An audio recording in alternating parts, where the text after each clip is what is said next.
Itu kalau di belakang nggak kelihatan ya dari depan duduknya. Bisa nggak salah satu anggota KPU-nya pindah? Iya, yang di depan supaya Pak Marsudinya bisa duduk. Nah, kuat Pak, kuat Ya, Pak. Nanti kuat. jangan-jangan lebih awal buka puasa nanti. Kan 2019 yang lalu kan saya cerita, saya ini praktik tai chi tiap hari, Iya. mungkin masih ingat Ini ya. dulu kan bukan bulan puasa, Prof. Sama aja, Ya. tiap minggu juga puasa. Oke, kok. terima kasih kalau bersedia. Silahkan dari termohon mendalami ahlinya. Ringkas saja Pak Azim. Terima kasih majelis. Ada 2 pertanyaan yang kami ajukan kepada ahli Prof. Marsudi. Yang pertama,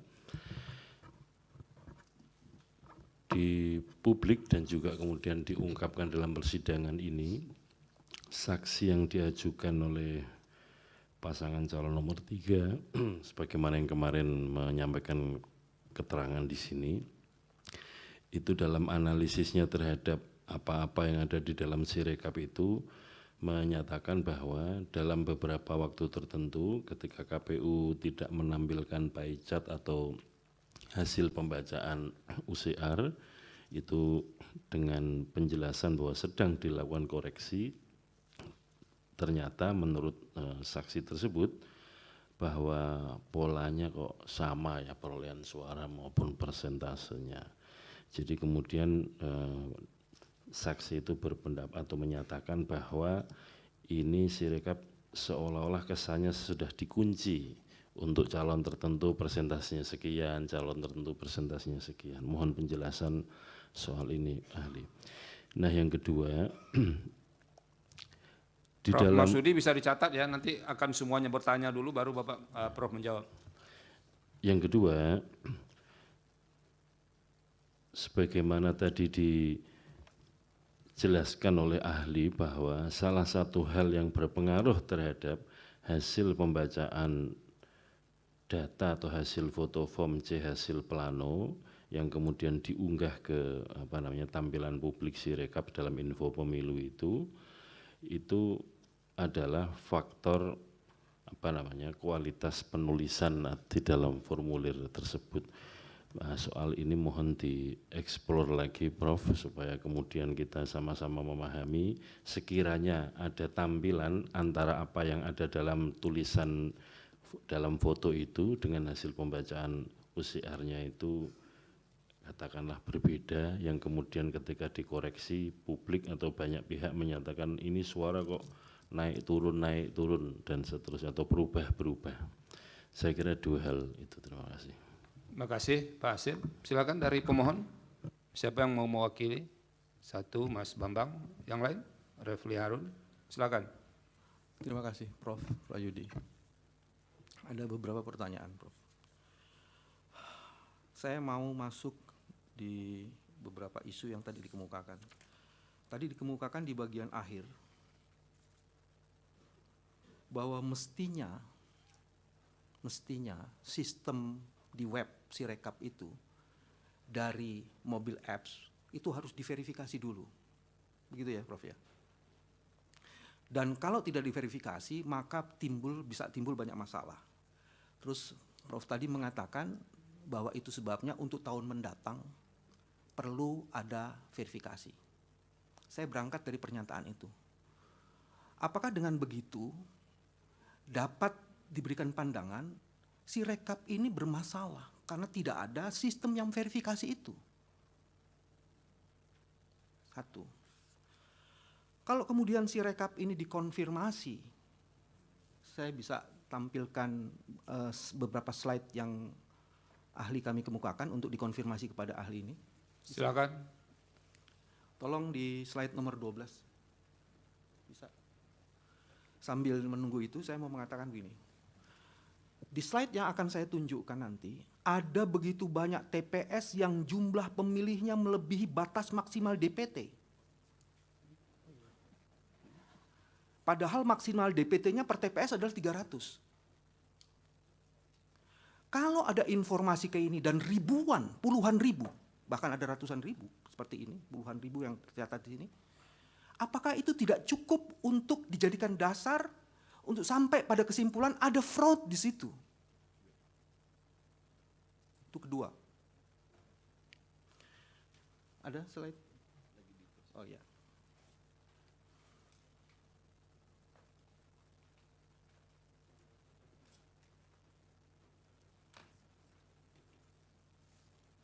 Bisa.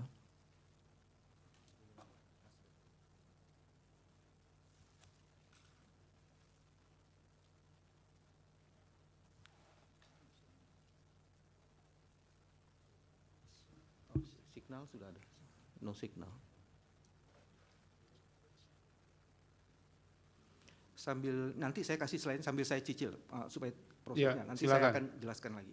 Ini pindah ke Refli Harun dulu? Belum? Saya lanjutkan supaya Iya. jalur pikiran saya. Jangan terlalu banyak, nanti lebih banyak daripada ahli pula nanti pertanyaannya Pak Bambang. Silakan. Karena ini penting. Belum ya. Oke, saya lanjutkan lagi nanti sambil balik lagi. Dalam temuan kami, ternyata apps itu juga bermasalah, Prof, dalam temuan kami. Fitur yang sudah fix dan diberikan vendor kepada owners, pada tanggal 10 Februari tiba-tiba ada fitur berbeda yang masuk di situ. Saya Fakultas Hukum jurusan ini belum ada, Prof, jadi nanti saya bisa tunjukkan di situ. 2 fitur yang masuk itu memberi keleluasaan pada orang yang memiliki fitur itu atau diberi akses itu, dia mengubah hasil. Bagaimana penjelasannya? Itu yang ketiga. Yang keempat, sudah ya? Belum.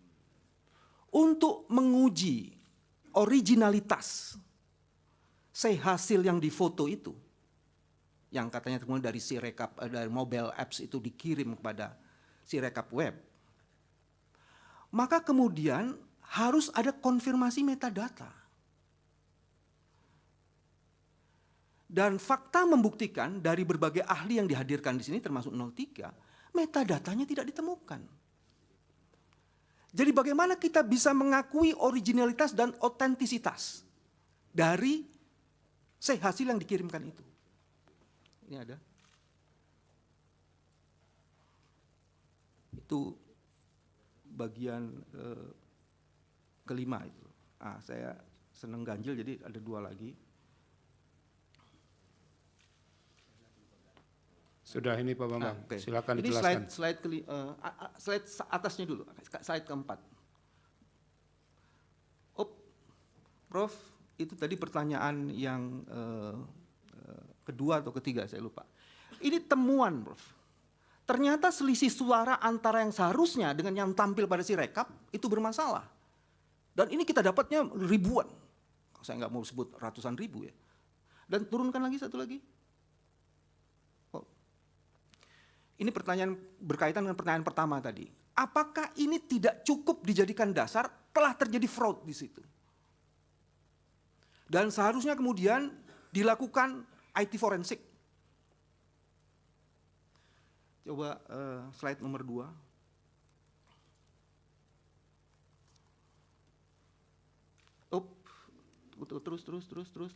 Terus.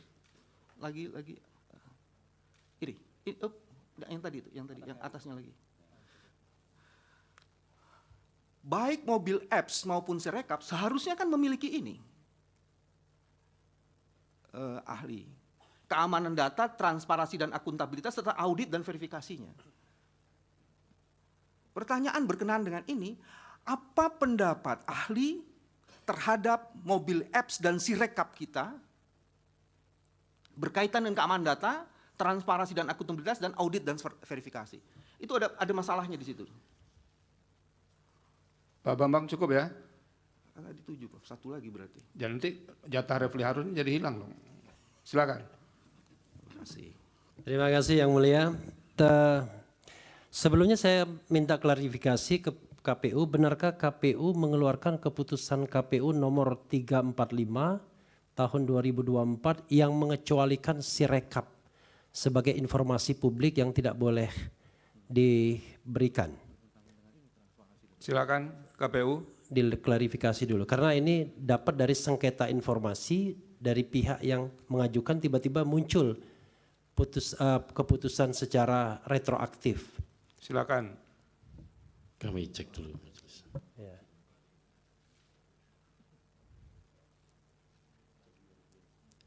Lanjutkan pertanyaan berikutnya. Oke. Belum ya diklarifikasi saya pertanyaan berikutnya. Kemarin dari ahli ya, ahli 03 yang saya lihat dari videonya YouTube mengatakan bahwa suara sah dan suara paslon itu berbeda sampai puluhan juta. Nah, buat ahli itu mungkin nggak? Kalau seandainya misalnya itu cuma technical, tidak ada fraudnya misalnya, itu satu. Kemudian kedua, tadi kan dikatakan soal angka-angka, bisa jadi salah baca. Tapi bagaimana kalau angkanya nambah? Karena banyak sekali kita dapat laporan, angkanya nambah. Ya, misalnya ada yang tertulis 17 jadi 170, kan nambah angkanya, baik nambah di depan maupun nambah di belakang. Salah itu kedua. Ketiga, kalau kesalahan yang pernah dikatakan KPU itu sampai salah baca itu sampai 500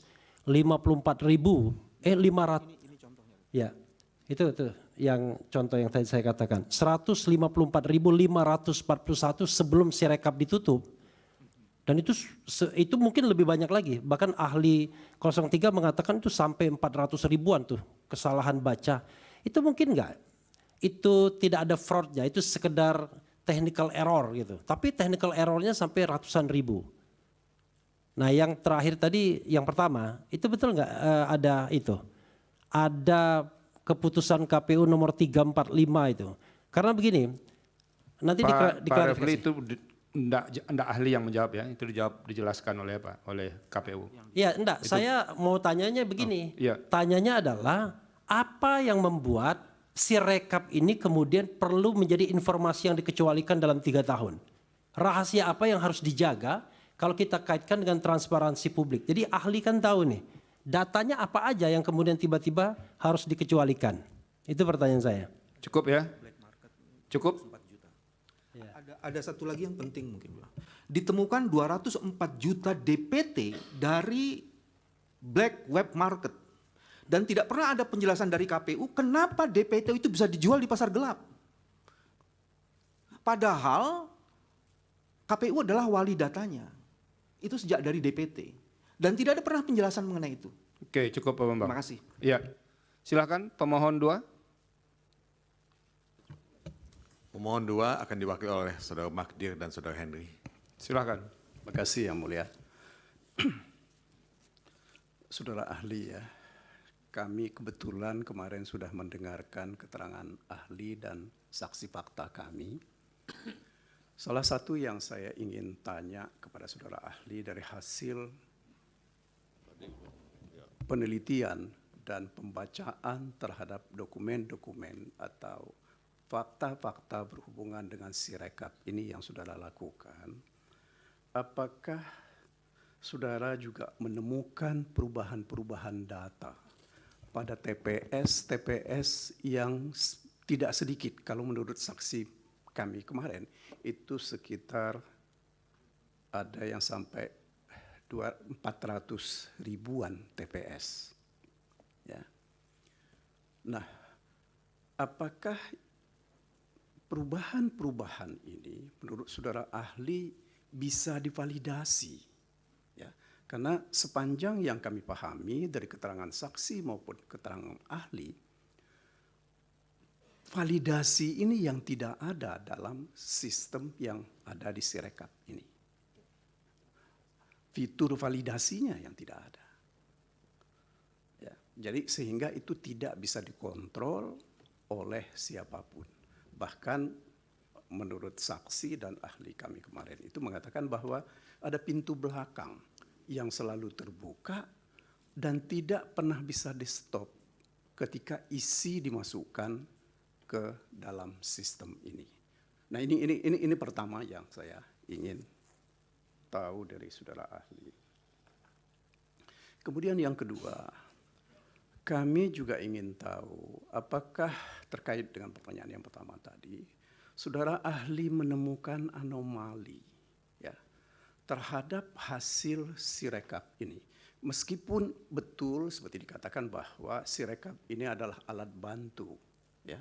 Tetapi bagaimanapun juga alat bantu ini kalau tidak bisa divalidasi dan tidak akurat, ya, ini kan akan mencelakakan hasil.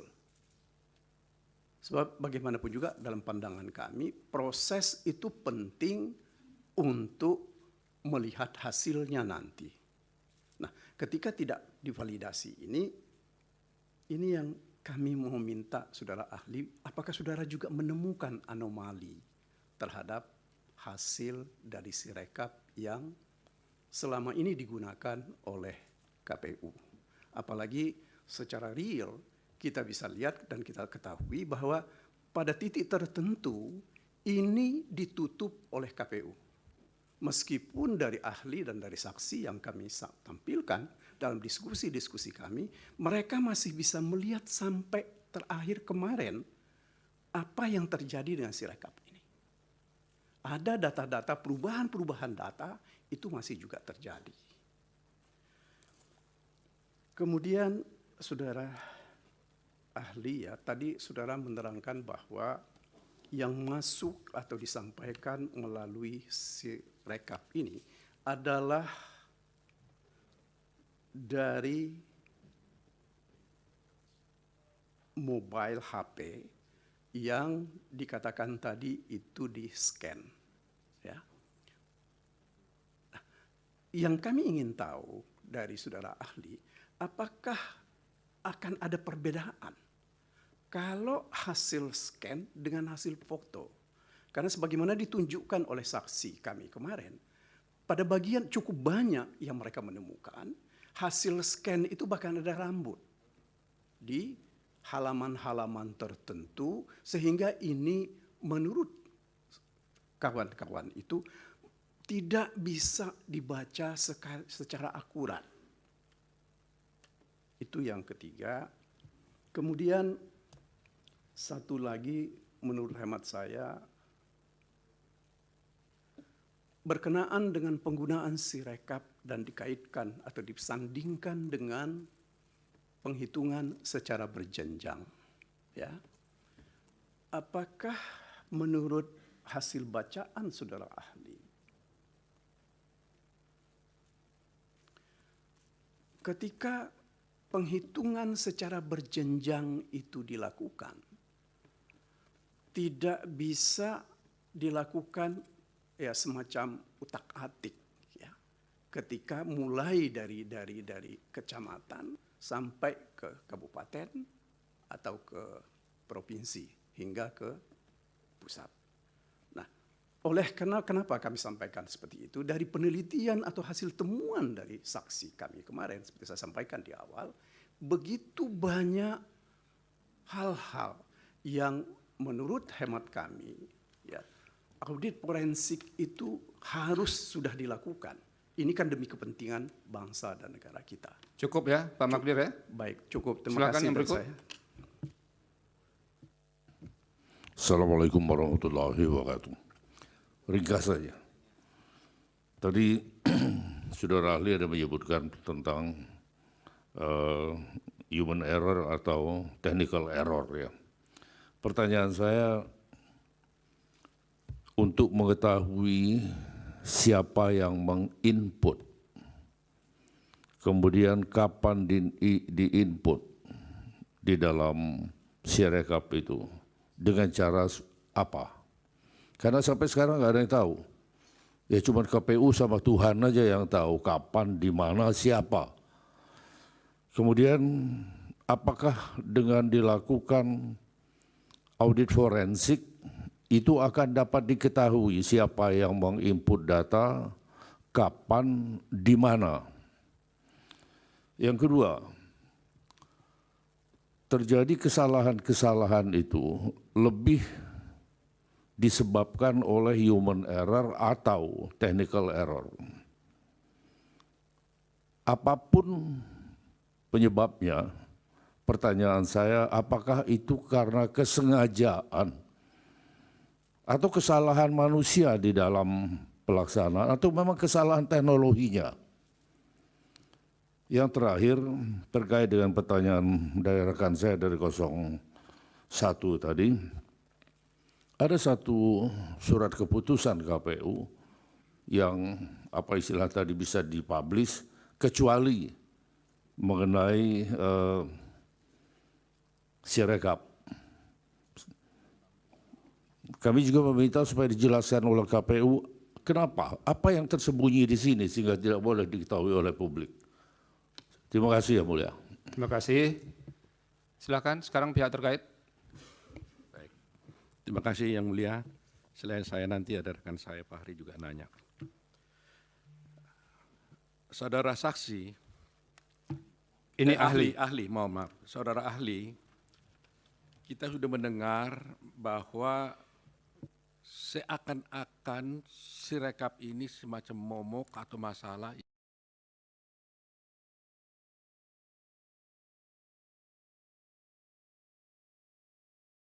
Sebenarnya Sirekap ini adalah hanya alat bantu. Dari satu pihak, ahli juga menjelaskan bahwa hasil perhitungan suara dilakukan secara berjenjang tadi sampai ke atas. Sehingga saya ingin bertanya, sebenarnya kalau ada kesalahan-kesalahan di dalam Sirekap, apakah kesalahan ini bisa berpengaruh kepada hasil perhitungan suara yang dilakukan secara berjenjang tersebut? Atau dengan kata lain pertanyaan saya, mana yang dipakai? Hasil perhitungan dari Sirekap atau hasil perhitungan berdasarkan perhitungan secara berjenjang, sehingga kita tahu mana yang benar, yang dipergunakan untuk perhitungan suara. Itu saja. Terima kasih. Terima kasih. Selanjutnya Pak Fakri. Terima kasih Yang Mulia. Saya satu pertanyaan saja kepada saudara ahli. Saya mencoba untuk menggarisbawahi yang disampaikan oleh saudara ahli dalam presentasi pertama, sangat menarik, yaitu sumber masalah daripada semua ini adalah karena data ini pada dasarnya ditetapkan atau ditampilkan secara apa adanya, ya, dengan segala implikasi dan persoalan teknis yang kemudian kita jumpai sampai dengan hari ini. Dan tadi juga saudara ahli kemukakan satu solusi, walaupun itu ideal, kedepannya itu harusnya ada satu pembaharuan sistem agar data itu sebelum ditampilkan telah diverifikasi secara benar oleh penyelenggara tentunya. Tadi disampaikan juga bahwa mesin ini kan membaca dengan beberapa persoalan variabel yang menentukan masalah itu, ada kertas, kualitas HP dan seterusnya, cara penulisan dan tulisan dan lain-lain sebagainya. Menurut ahli ya, walaupun sudah berkali-kali kita juga dapatkan melalui pembacaan kita, kemudian juga banyak ahli yang berpendapat bahwa memang dasar penentuan hasil pemilu ini adalah tentunya penghitungan secara berjenjang. Itu juga sudah berkali-kali kita tahu. Saya mau tanya secara technicality ya, apakah kira-kira dengan model Sirekap seperti ini, itu bisa berpotensi menjadi tools, bisa menjadi alat bantu untuk melakukan suatu tindakan fraud. Karena kemarin juga ada ahli yang dihadirkan oleh pemohon dengan terang-terangan mengatakan bahwa Sirekap ini adalah alat bantu kejahatan. Walaupun itu bagi kami sangat menggelitik, tapi itulah yang ditampilkan apa adanya. Menurut saudara, apakah memang dengan Sirekap ini menjadi satu alat bantu untuk bisa memandu penyelenggara itu melakukan satu fraud? Potensial tidak yang seperti itu? Mungkin pertanyaan kami seperti itu. Terima kasih Yang Mulia. Terima kasih. Dari Bawaslu ada yang? Tidak ya? Cukup. Dari meja hakim? Oke. Nanti setelah ahli menjawab akan ada pertanyaan dari Prof. Arif. Silakan Prof. Eni. Baik, terima kasih pimpinan. Prof. Marsudi, bertemu lagi Pak. Jadi begini Pak Prof. Marsudi, dulu juga begitu ketika kita mempersoalkan situng. Situng itu juga alat bantu. Alat bantu yang memang dia genuine apa adanya dimasukkan di situ. Ternyata timbul ada beberapa masalah. Oleh karena itu mestinya kalau alat bantu itu kan harusnya membantu kita untuk melihat sejauh mana transparansi terkait dengan perolehan suara itu. Lah oleh karena itu saya kemarin memang bertanya seberapa jauh sih sebetulnya evolusinya itu, karena kebetulan Prof. Marsudi kan mengikuti. Berapa jauh evolusinya kemudian supaya paling tidak tuh mengeliminir hal-hal yang terkait dengan problematika yang pernah muncul terdahulu. Sehingga tidak terjadi ya dugaan-dugaan adanya fraud dan sebagainya itu. Itu yang mungkin perlu dijelaskan. Alat bantu itu sejauh mana sebetulnya bisa membantu dengan kemudian meminimalkan ya error yang terjadi di situ. Lah apa sebabnya saya ingin mendapatkan hal ini? Karena Bawaslu, nanti tolong Bawaslu juga mengklarifikasi. Bawaslu itu juga menyampaikan di dalam laporannya bahwa sejak tanggal 15 Februari bahkan itu untuk dilakukan perbaikan. Jadi sudah muncul ada kesalahan katanya Bawaslu ini. Justru perlu kita cross check satu sama lain. Nah, kenapa kok baru kemudian mau dilihat itu sudah muncul persoalan di situ.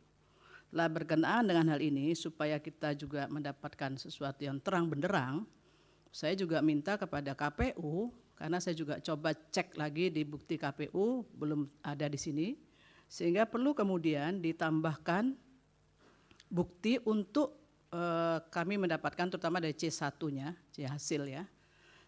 Terkait dengan dugaan-dugaan yang muncul dari pemohon ini berkaitan dengan, tolong dicatat nanti ya, mungkin di permohonan bisa dilihat juga. Yang pertama terkait dengan di beberapa TPS itu ada di permohonan halaman 134 ya, 134 kemudian sampai ke halaman 137 dari ini kebetulan saya lihat pemohon 2 ya, dari permohonan yang kedua, permohonan perkara kedua ya, perkara nomor 2. Jadi ini ada TPS yang disebutkan, ini tolong nanti diberikan bukti kan supaya kita bisa cocokkan ya. Jadi bisa terang betul Kak ini ada persoalan kemudian yang disebutkan oleh pemohon tersebut. Jadi mohon nanti bisa diuraikan lebih detail Prof. Marsudi. Termasuk juga yang kemarin saya juga minta kepada Bawaslu ya untuk dicocokkan lagi di sini.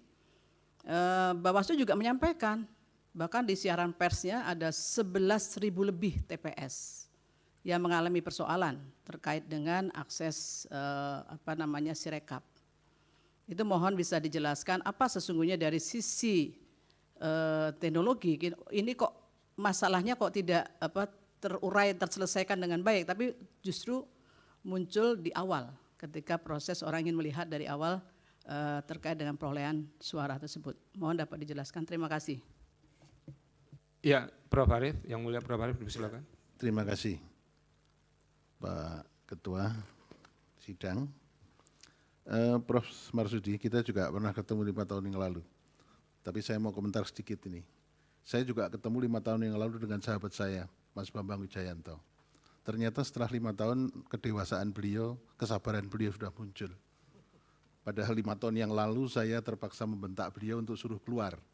Tapi sekarang begitu Prof. Saldi atau Pak Ketua bilang, Pak Bambang sudah selesai, sekarang sabar sekali dan sangat patuh terhadap hakim. Terima kasih Mas Bambang. Baik Pak Marsudi, begini, saya terima kasih Pak Marsudi telah menampilkan ada versi-versi penghitungan suara.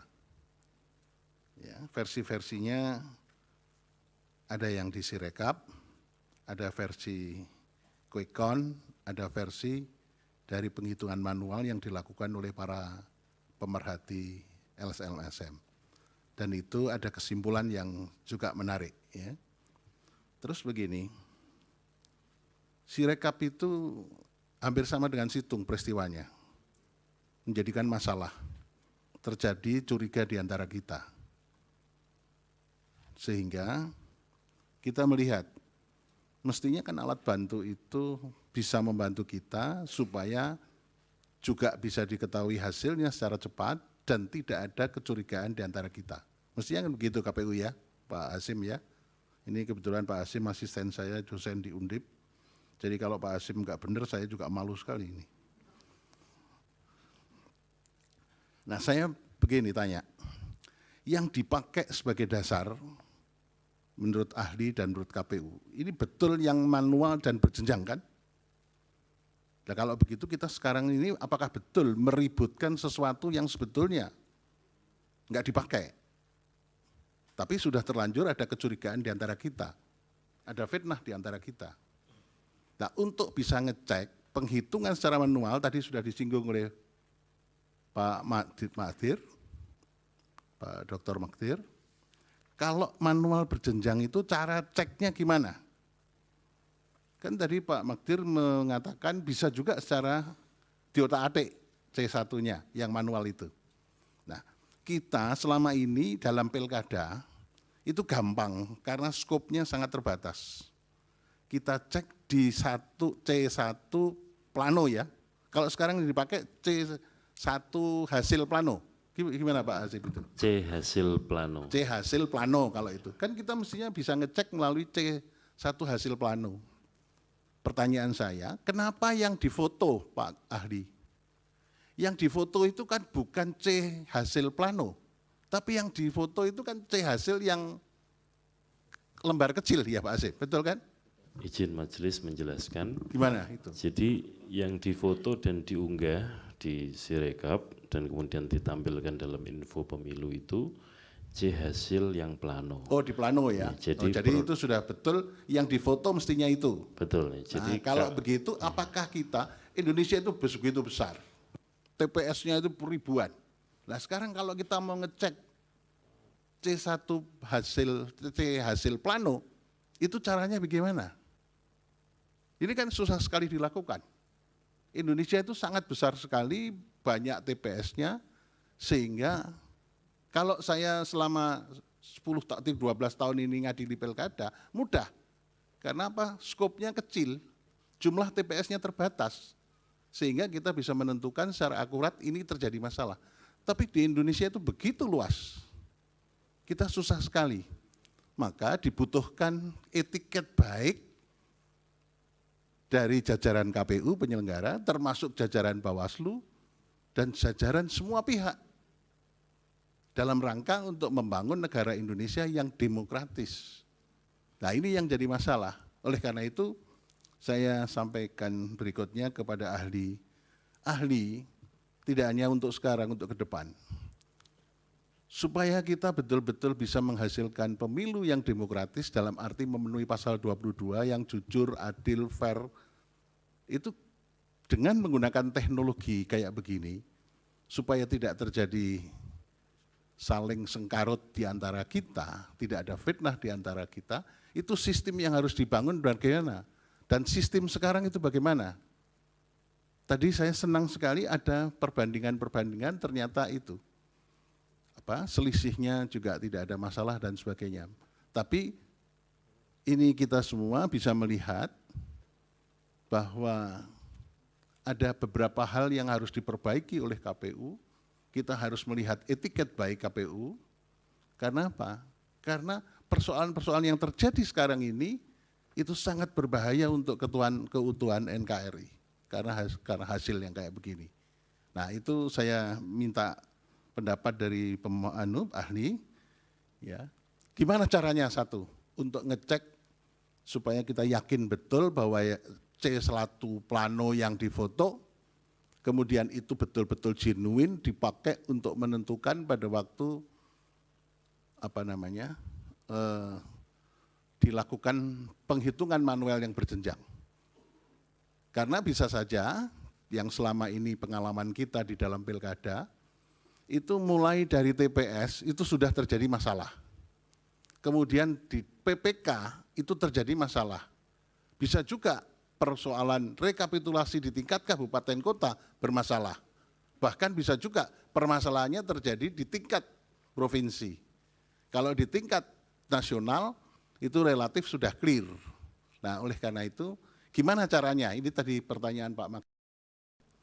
Tajam sekali yang kita anukan. Di C1 atau C plano itu kita caranya ngeceknya gimana? Kalau dengan jumlah yang sangat spektakuler sebagaimana di Indonesia ini. Terima kasih. Terima kasih. Berikutnya yang mulia Bapak Suhartoyo, dipersilakan Pak Ketua. Terima kasih Pak Wakil. Prof, saya sedikit saja, Prof. Tadi kan ditampilkan juga hasil perhitungan dari NGO tadi beberapa, tadi disandingkan 3 ya. Setahu Prof itu mereka menggunakan sistem yang mana, apakah Sirekap itu ataukah yang berjenjang? Kemudian ataukah punya sistem sendiri mereka?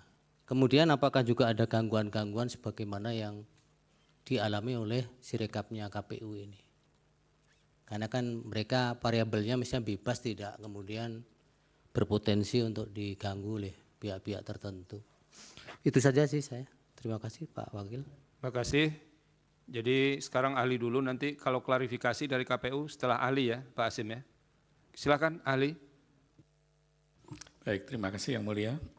Yang pertama dari KPU, pertanyaan dari KPU, apakah mungkin Sirekap itu dimanipulasi atau dikunci untuk paslon tertentu? Kalau kita tidak punya akses kepada kode sumber atau source code dari program Sirekap, nggak akan bisa. Nah, yang kedua adalah bahwa tadi sudah saya tampilkan perbandingan antara Sirekap, nanti sekaligus menjawab pertanyaannya Prof. Suhartoyo tadi. Yang NGO-NGO itu juga menggunakan mekanisme mirip seperti Sirekap. Mereka juga mengupload C1, tapi mereka punya relawan-relawan, diupload ke sistem mereka, jadi mereka punya Sirekap versi mereka lah, gampangannya begitu. Tetapi kalau saya baca di media, misalnya Pak Hadar Gumai itu dengan jaga pemilunya, dia mengatakan bahwa jaga pemilu itu lebih akurat, karena apa? Karena diverifikasi. Tapi ternyata diverifikasi pun hasilnya nggak beda jauh dengan hasil akhir dari KPU begitu ya. Jadi saya tidak bisa melihat bahwa itu bisa dikunci. Itu kalau dikunci berarti nanti yang paralel account yang lain dikunci juga dong, hasilnya sama kok gitu. Logikanya kan begitu. Kalau hasilnya KPU A, kemudian yang lain juga A, kalau KPU dikunci berarti ya kawal pemilu, jaga pemilu, jaga suaramu dan sebagainya juga dikunci juga, berarti kan begitu kan. Dan itu saya kira tidak mungkin karena itu di belakang mereka adalah lembaga-lembaga yang sangat kredibel dan saya lihat tokoh-tokohnya ada beberapa yang ada di ruangan ini. Nah kemudian mengenai tulisan tangan dari KPU tadi ya, jadi memang problem tulisan tangan ini kan karena menggunakan mesin di OCR dan teknologinya itu memang sudah mapan tapi belum perfect gitu, belum 100% akurat. Makanya kalau di pengalaman saya misalnya di perbankan gitu, kalau kita ngisi formulir aplikasi begitu, itu juga tidak di-entry, di-scan juga.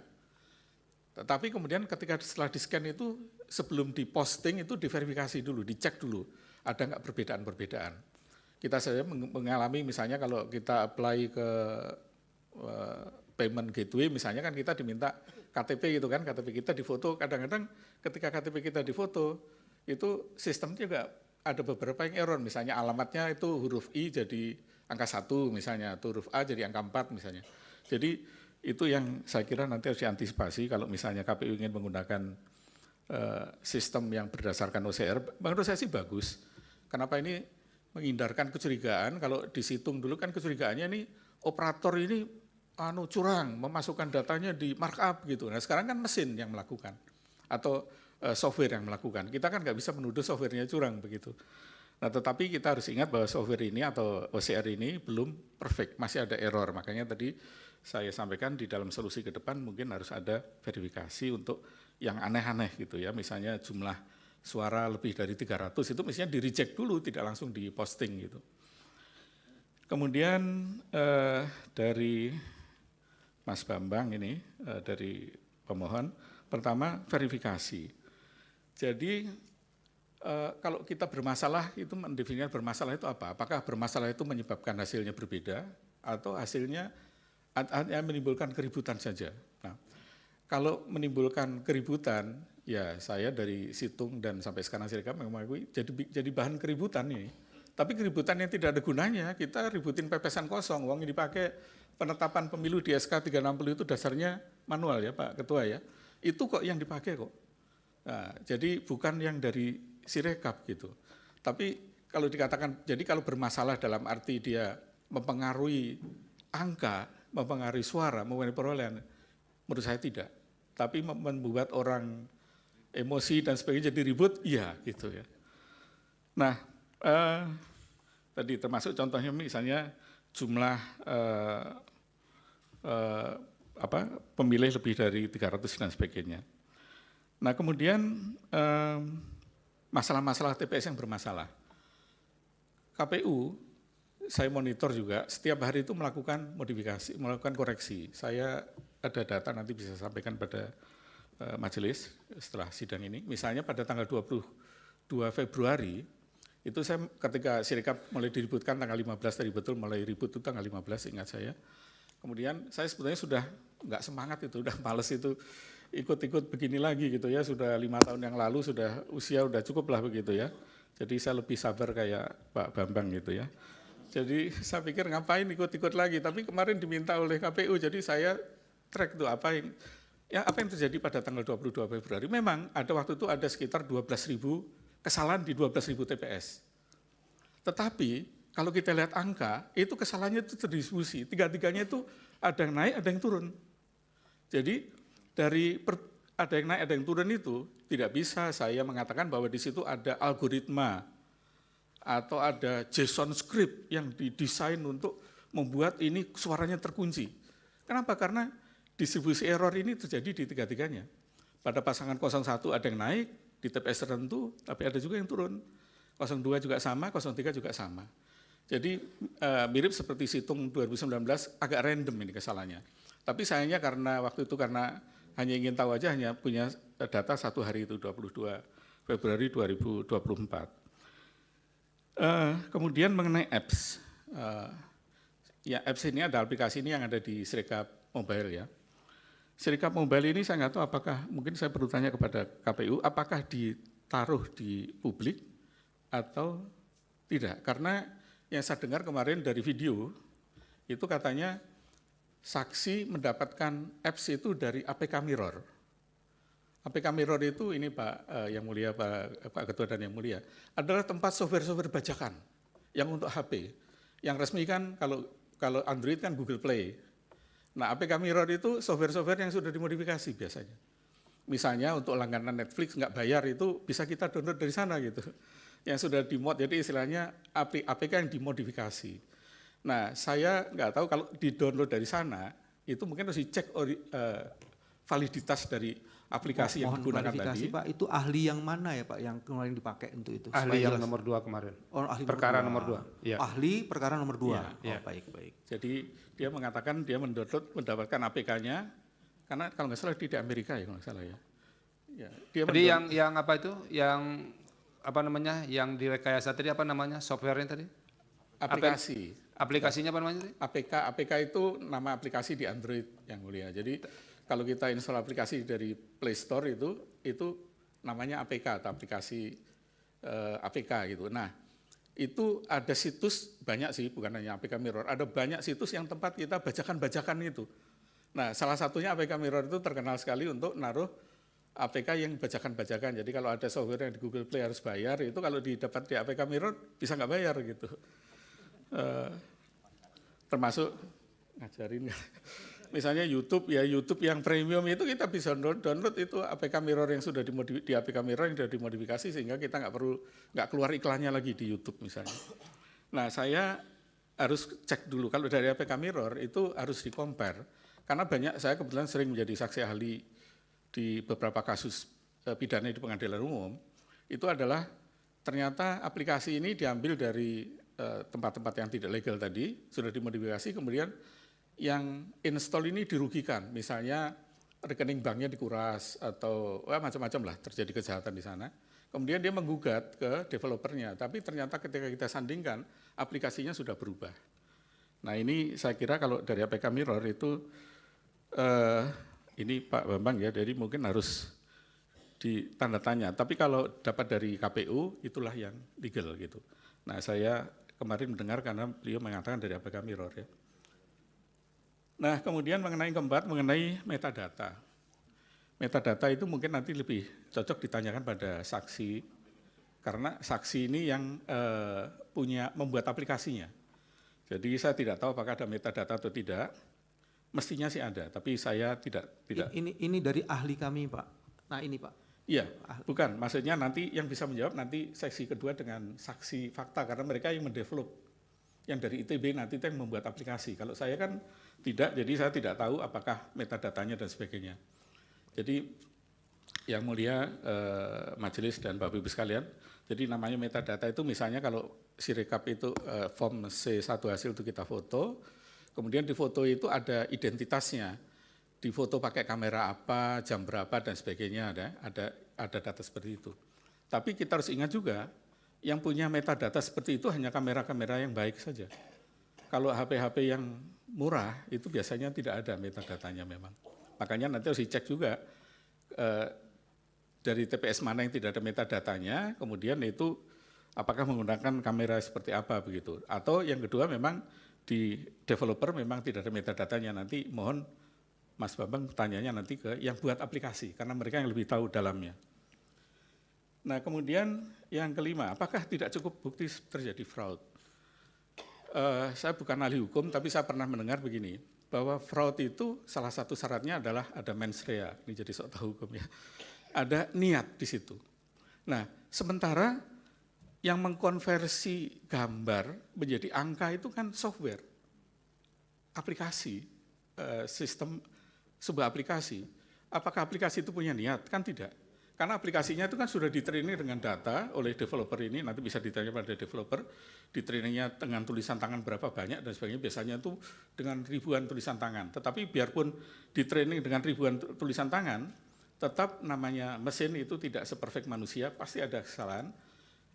Penjelasan dari teman-teman Sirekap. Mohon dilanjutkan Pak, aplikasi memang mesin, tapi aplikasi yang buat bukan mesin Pak. Iya, orang yang bikin. Iya, cukup Pak Bambang. Silakan, ahli. Programnya buat orang Pak, tapi OCR-nya ini kan dibuat oleh orang Amerika sana kan, mungkin apakah orang Amerika memang sengaja mau jahat begitu kan, saya kira enggak lah. Itu kan mereka menggunakan tools OCR itu bukan dibuat oleh teman-teman ITB, itu menggunakan namanya neural network saya kira ya, dan itu sudah sebuah paket lah begitu ya.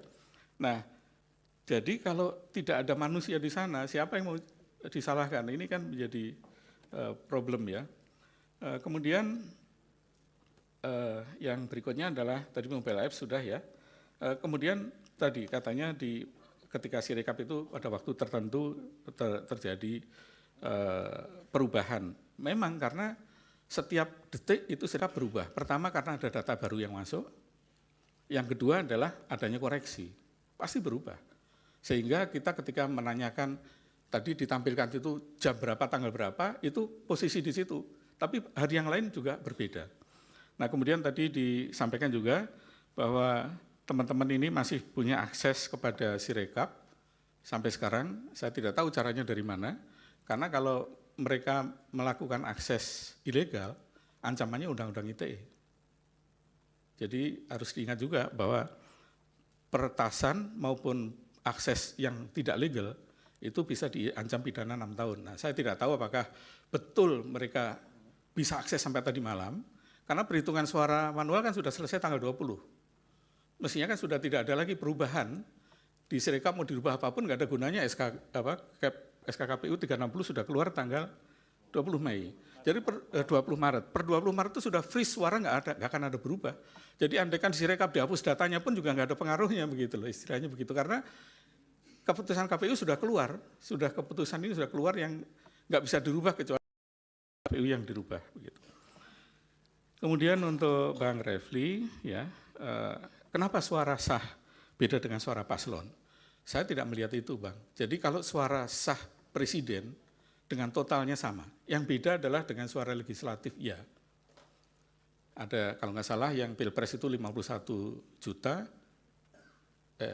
Ya, ada beda, pokoknya beda ya. Ada antara Pilpres dengan Pileg, suara sah.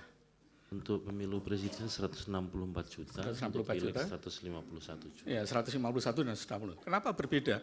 Ya kita tidak tahu, mungkin pemilih, terutama pemilih di desa ya, daripada pusing milih yang partai yang banyak itu, yang calonnya banyak, dia mungkin hanya milih Pilpres saja, tapi tidak milih Pileg, mungkin begitu ya. Kita tidak bisa menuduh bahwa itu ada hal, karena nanti bisa ada sekaligus menjawab pertanyaan yang mulia Prof. Suharto ya tadi bagaimana, Prof. Arief bagaimana menguji kevalidan data tadi ya, nanti saya akan sampaikan. Nah jadi bisa saja terjadi antara suara pilpres, suara sah dengan suara sah di legislatif tidak sama. Dan setiap pemilu selalu begitu. Saya ingat 2019 pun juga sama, tidak exactly sama persis. Bukan itu yang saya tanyakan. Yang saya tanyakan tadi kan kemarin itu ada ahli IT atau saksi yang mengatakan bahwa di Sirekap itu ada perbedaan antara suara sah dan suara pilpres semua, suara sah dan suara paslon. Itu beda sampai puluhan juta. Kok bisa terjadi begitu? Ya. Atau jangan-jangan ahli yang itu nggak benar? Kan Bapak bisa Sudah bilang Pak Repli, gitu. cukup. Kan nanti kita bandingkan aja dengan kawal pemilu dan yang lain. Kalau hasilnya kawal pemilu juga seperti itu, ya mungkin jangan-jangan ahlinya mungkin nggak silakan nanti majelis yang menilai lah ya. Kemudian pertanyaan berikutnya adalah angka yang ada katanya nambah terus. Seperti saya sampaikan tadi, capture saya tanggal 22 Februari itu dua-duanya mengalami. Ada yang nambah, ada yang kurang, tiga, maaf karena ini karena salonnya tiga-tiganya mengalami kok. Jadi tidak bisa kita tuduh hanya satu saja yang bertambah, tidak. Jadi kebetulan karena mungkin saksi atau ahli dari pihak pemohon, ya yang difokuskan yang kerugiannya pemohon saja gitu ya. Tapi kalau saya karena fair-fair aja, ya saya tunjukkan bahwa tiga-tiganya memang ada yang naik, ada yang turun. Itu sejak situng dulu selalu begitu problemnya. Kemudian masalah DPT, privacy. Saya kira kita sedang membahas Sirekap, tidak membahas dalih ya, jadi saya tidak jawab, mohon maaf. Nanti mungkin kalau membahas dalih mungkin forumnya berbeda. Kemudian berikutnya ke Bang Magdir ini. Jadi perubahan data bisa divalidasi dari mana? Nah ini pertanyaan menarik ya. Jadi validasi akhir dari hasil itu adalah perhitungan suara berjenjang. Jadi kalau kita mau melihat validasi suara, perolehan suara di level kecamatan, dilihat saja, kan di sana diunggah ya form D1 ya. D hasil. Nah ini yang saya tidak lihat dari kemarin ditampilkan oleh saksi maupun ahli dari pihak pemohon. Ada selain C hasil, ada D. D itu yang merupakan rekap dari ini. Jadi dicek aja apakah terjadi perubahan di sana. Kalau tidak ada perubahan, berarti ya tidak ada masalah. Karena itu semua ada, kemudian ada berita acara yang ditandatangani segala ya. Jadi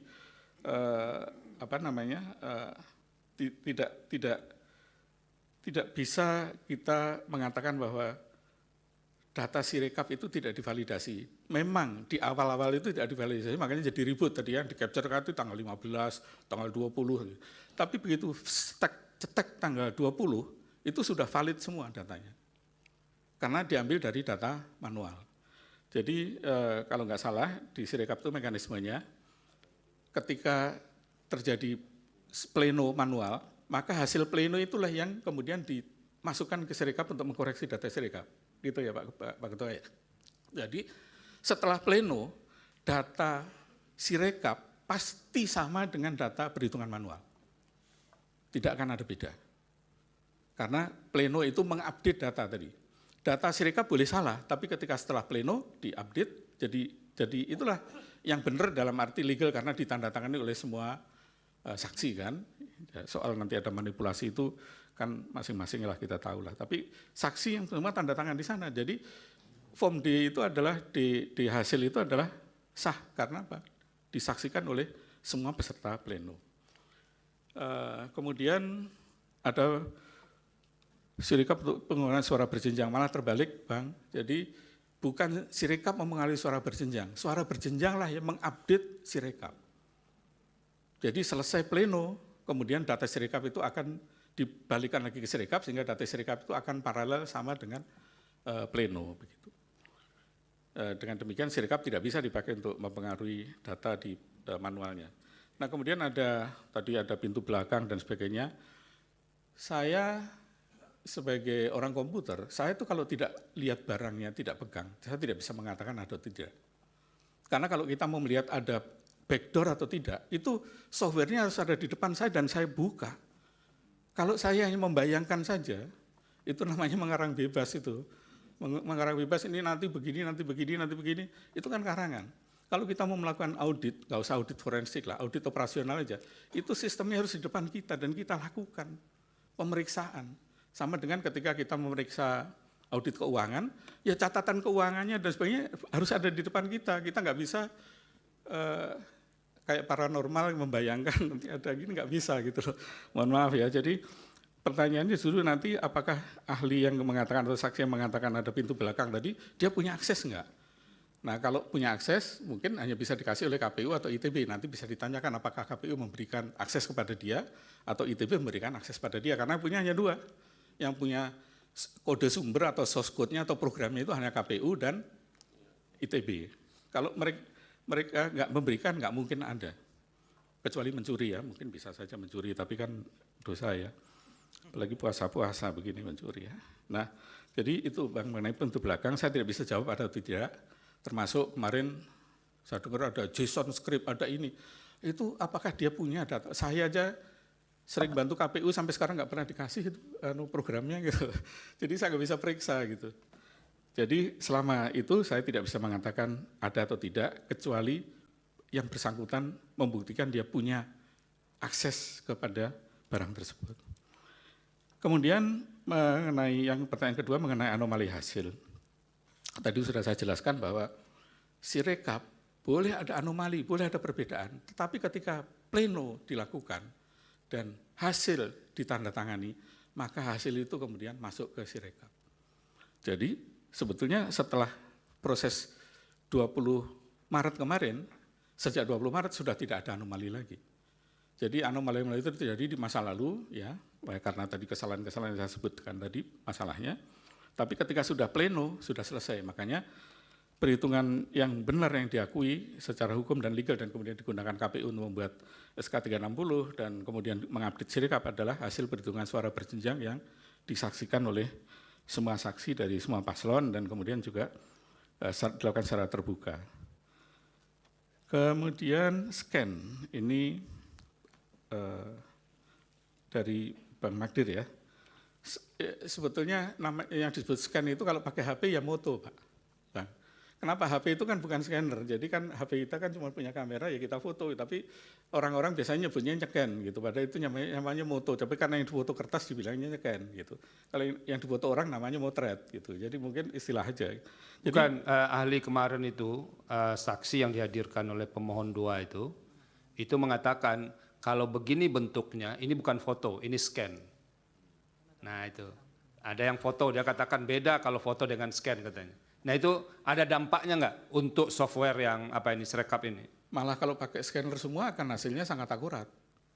Tapi scanner itu sangat mahal, satu scanner aja harganya bisa puluhan juta ya. Tahun berapa itu KPU pernah pakai scanner ya?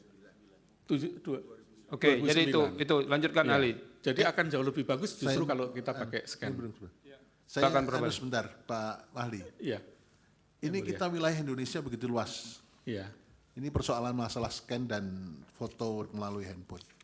Pak Azim, apakah betul seluruh TPS itu ada yang punya scan? Apakah betul seluruh TPS itu punya handphone untuk memfoto? Apakah seluruh Indonesia ada sinyal bisa mengirim foto pada seketika? Apakah ini tidak menimbulkan permasalahan-permasalahan di lapangan? Terima kasih majelis. Yang pertama bahwa handphone itu partisipasi dari anggota KPPS. Jadi handphone tidak disediakan oleh KPU. Jadi tidak kemudian semua mereknya sama, speknya sama, tetapi ya, ada. Saya ingin persoalkan apakah di seluruh wilayah Indonesia TPS-nya termasuk di pegunungan Papua atau di Kalimantan atau di mana semua TPS sudah ada handphonenya, meskipun itu partisipasi anggota. Betul. Ada. Ya, yang kedua, tidak semua TPS itu anggota KPPS-nya punya handphone yang istilah awam disebut smartphone. Ya. Karena di banyak TPS di Papua itu menyebutnya handphone kami, handphone batangan Pak, begitu. Ini istilah awamnya ya. Sehingga kemudian dalam situasi itu kami mengantisipasi supaya kemudian tetap tersedia hasil yang difoto dan diunggah dan bisa dilihat oleh banyak orang. Nanti ketika rekap di tingkat kecamatan kan kotak suara dibuka. Nah disitulah kemudian yang belum difoto pada saat itu dan tentu saja unggahnya berbeda waktunya dengan teman-teman di KPPS yang TPS-nya ada sinyal. Nah yang ketiga, tidak semua TPS ada sinyal. Sehingga kemudian ada juga TPS-TPS yang baru bisa bisa dikirim fotonya itu dalam durasi waktu tertentu. Paling data yang kami peroleh berdasarkan hasil simulasi di bagian awal, TPS yang 0 sinyal menuju ada sinyal itu paling cepat 8 jam dari titik TPS.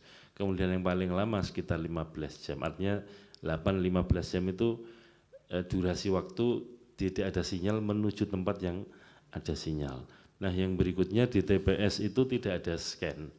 Nah, saya ingin menjelaskan sedikit Yang Mulia bahwa anggota KPPS ini yang diproduksi ada 2 dokumen. Dokumen yang pertama adalah C hasil plano yang ukurannya plano dan ada telinya, dan kemudian itu disalin ke dalam formulir C hasil yang salinan yang ukurannya kuarto. Nah, yang kuarto tidak ada telinya. Nah, yang kita unggah di Sirekap atau di info pemilu yang bisa dibaca semua orang itu yang katakanlah yang ada telinya. Berarti itu kan dokumen pertama yang digunakan untuk mendokumentasikan hasil.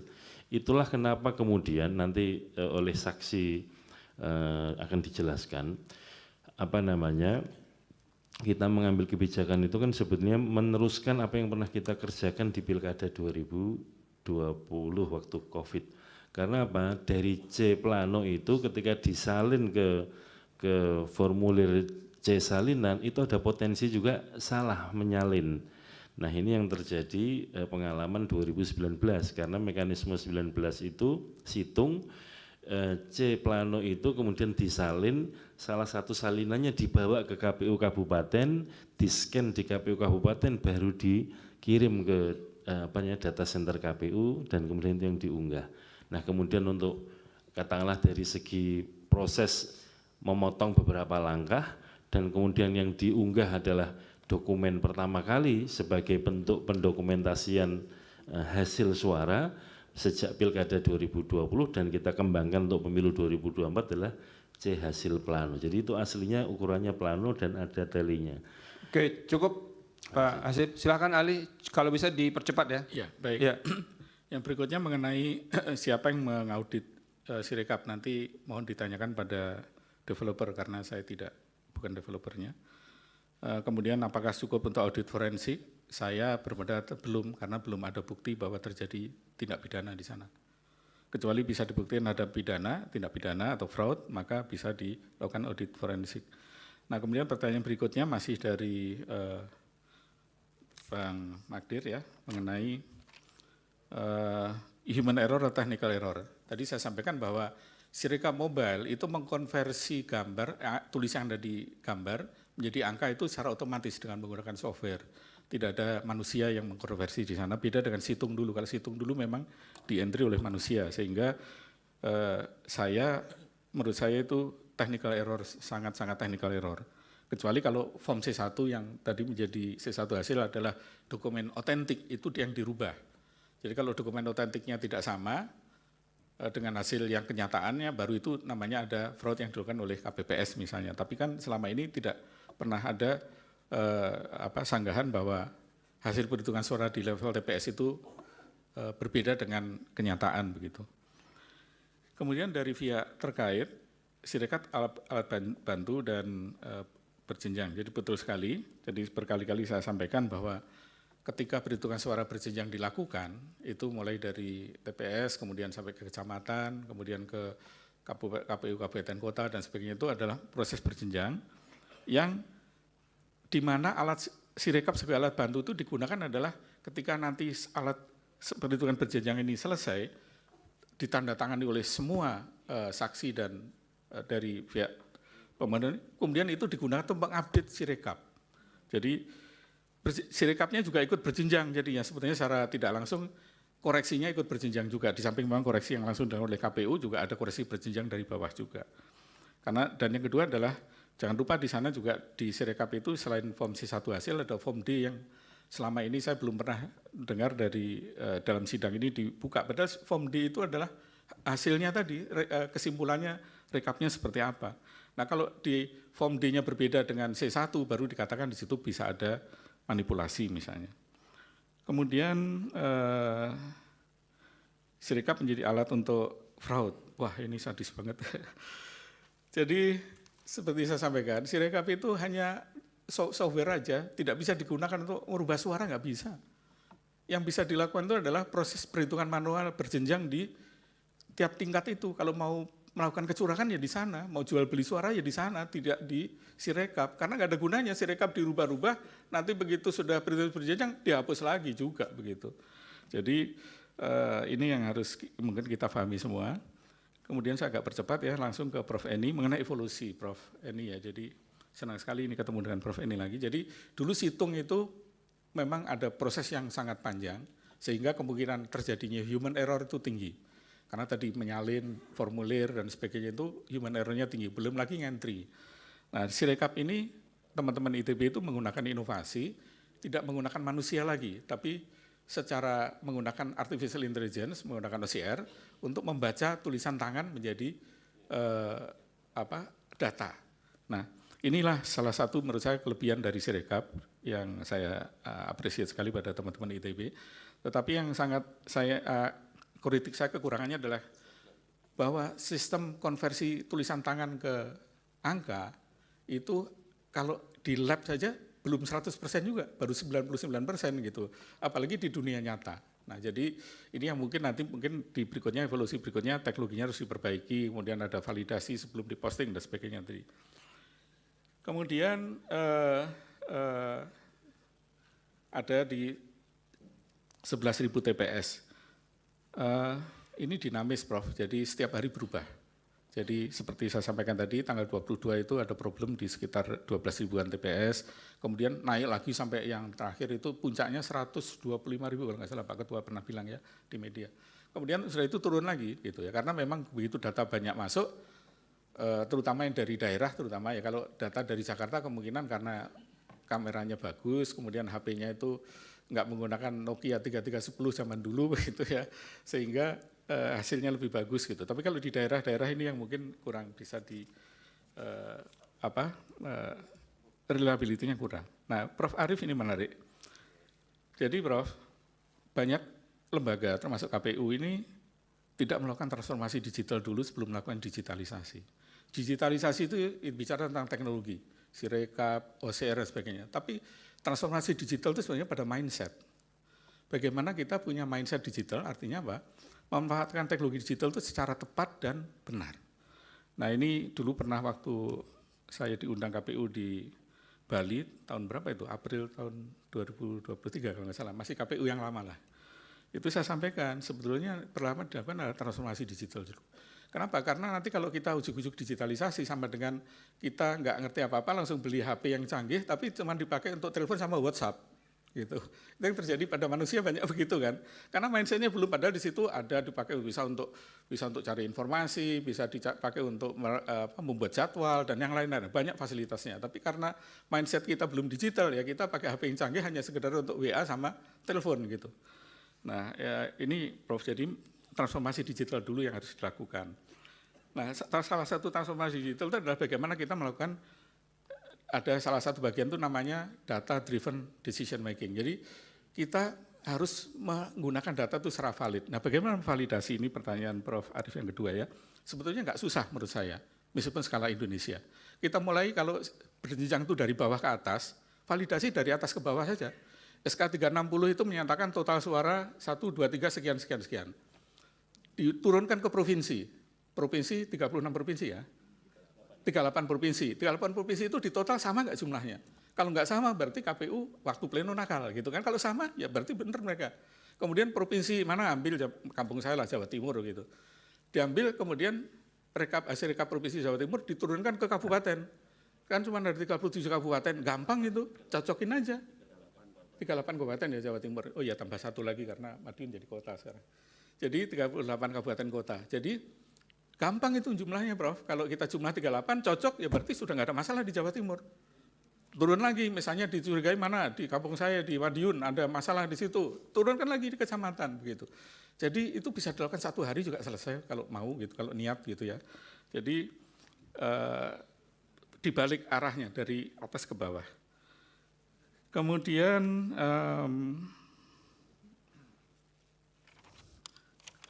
Terakhir dari Yang Mulia Pak Dari Suhartoyo. Prof, ya. Jadi Prof Suhartoyo Yang Mulia, jadi saya melihat sebetulnya di Indonesia itu ada sekitar 10 teman-teman yang punya inisiatif melakukan perhitungan paralel. Jadi mereka dasarnya juga dari TPS, dari Form C1, mereka punya sistem sendiri, kemudian di-upload. Beberapa yang saya punya datanya, misalkan ada di berita, misalnya Jaga Pemilu itu ada Pak Adar Gumai di sana, ada teman-teman KIPP, ada ICW semuanya. Waktu launching itu beliau mengatakan bahwa Jaga Pemilu ini sangat akurat datanya. Kenapa? Karena selain menggunakan OCR juga divalidasi oleh manusia. Nah, tapi ketika kita lihat hasilnya tadi, ternyata ya nggak beda jauh dengan Sirekap setelah diselesaikan di perhitungan manual. Nah, dengan demikian menurut saya sebetulnya apa yang ada di Sirekap ya sama dengan yang di perhitungan paralel yang lain. Yang kedua sama dengan perhitungan manual juga. Yang ketiga adalah Sirekap ini tidak digunakan untuk keputusan, jadi kita ribut-ribut capek-capek di sini membahas Sirekap itu ya pepesan kosong aja lah kira-kira. Nggak ada gunanya gitu ya. Kecuali mau bikin ya mau nyalain orang kan bisa aja, kalau memang mau nyalain orang apa aja bisa disalahin. Tapi pada hasil itu ya kita buktikan tadi bahwa baik hitung cepat, hitung paralel dan sebagainya menunjukkan hasil yang sangat-sangat mirip dengan error rate di bawah 1%. Terima kasih ahli. Demikian. Jadi ini penting kita gelar karena memang didalilkan. Jadi kan kami mahkamah harus menjawabnya. Jadi bukan jangan dianggap nggak ada manfaatnya juga. Ya, memperdebatkan di sini kepentingan kami untuk menjawab dalil dari kedua pemohon. Majelis. Ya. Cukup ya. Saya Izin ya, Mulia. di slide-nya ahli tadi coba dilihat itu tidak comparable. Slide Sirekap berapa? KPU coba dilihat. Coba Slide dilihat. KPU itu sudah 88%, Jaga Pemilu cuma 50%. Coba lihat. Coba lihat. Bagaimana Slide kemudian berapa? ahli bisa membandingkan itu sudah comparable? Keahlian apa yang bisa menyatakan kayak gitu? Coba aja. Coba dibuka ininya. Iya, saya jawab aja, saya tahu. No, kita buka dulu Pak, jangan sok tahu Pak. Kita buka dulu saya ininya Pak. tahu karena Pak Bambang, betul sabar. nggak? Yang buat slide Ya, saya. Kendalinya dari pernyataan sini. saya ini. Ke sini semua. Silakan, coba dibuka. Slide-nya ahli tadi.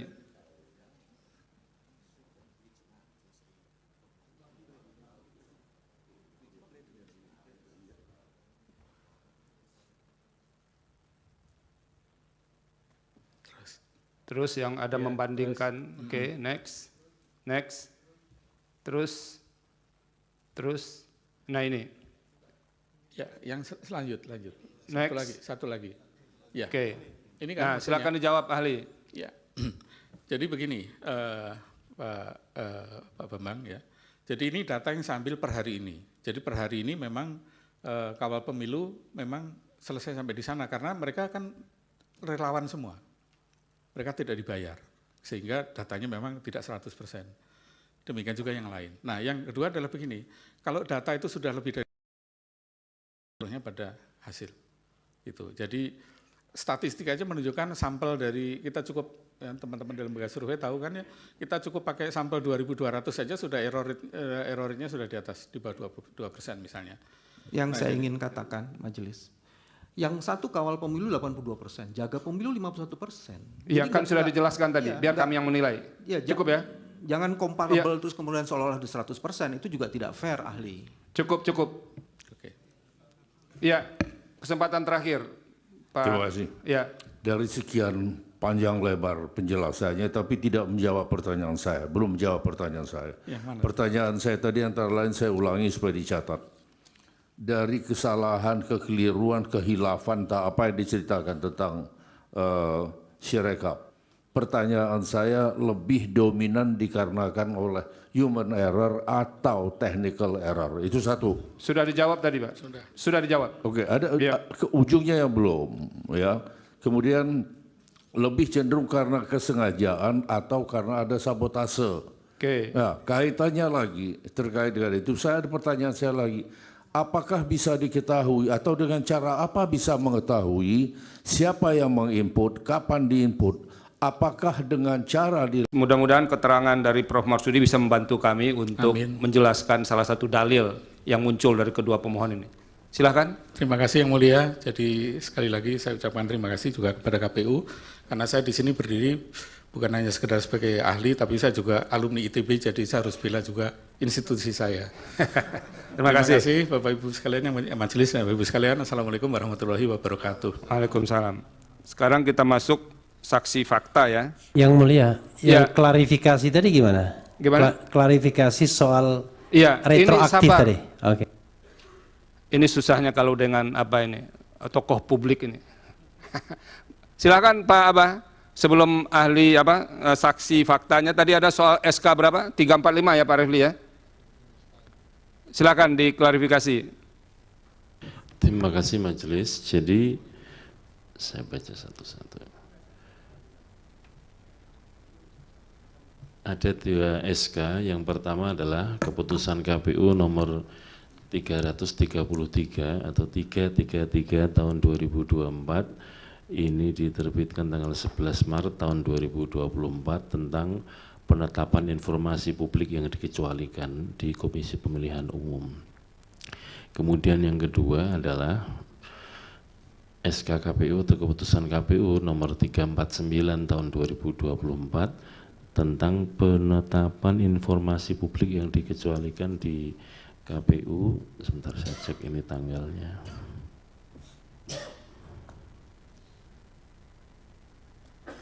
Ini tanggal 17 Maret tahun 2024 tentang, memang betul ada 2 SK tersebut.